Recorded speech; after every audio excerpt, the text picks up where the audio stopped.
નમસ્કાર. અમેરિકાના કેલિફોર્નિયા એનાહેમ ગાયત્રી ચેતના સેન્ટર ગાયત્રી મંદિર ખાતે હનુમાન જન્મોત્સવ ધામધૂમપૂર્વક ઉજવાયો.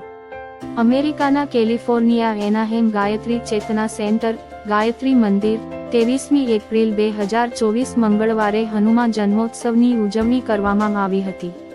વહેલી સવારે 7 વાગ્યાથી મંદિરમાં હનુમાન ચાલીસા સાથે પ્રારંભ થયો હતો અને આખો દિવસ ભક્તોએ રામના દુલારા ભગવાન શિવના અંશાવતાર સ્વરૂપ મહાવીર બજરંગ ચિરંજીવી શ્રી હનુમાનજીની પ્રાર્થના અને દર્શન કર્યા હતા. સાંજે 4 કલાકે સુક્રિતા શર્મા ધુનાભાઈ નાગરૂપ દ્વારા સુંદરકાંડના પાઠ તથા ભજન કીર્તન કરવામાં આવેલ હતું. ત્યારબાદ હનુમાન ચાલીસા ગાયત્રી ચાલીસાને દીન પૂજન આરતી કરવામાં આવી હતી. ગાયત્રી ચેતના કેન્દ્ર દ્વારા મહાપ્રસાદની વ્યવસ્થા પણ રાખવામાં આવી હતી.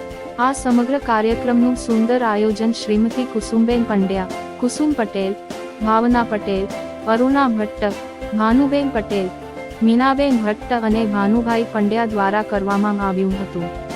આ સમગ્ર કાર્યક્રમની સફળતા માટે સ્વયંસેવકો અમૃતભાઈ પટેલ, મુકેશભાઈ શાહ, કનુભાઈનો સહયોગ આપ્યો હતો. આ ઉત્સવની ઉજવણી માંગ 150 જેટલા ભાવિકોએ સહયોગ કરી હાજરી આપી હતી. દીપમાલા ન્યૂઝ, કાંતિભાઈ મિસ્ત્રી, કેલિફોર્નિયા.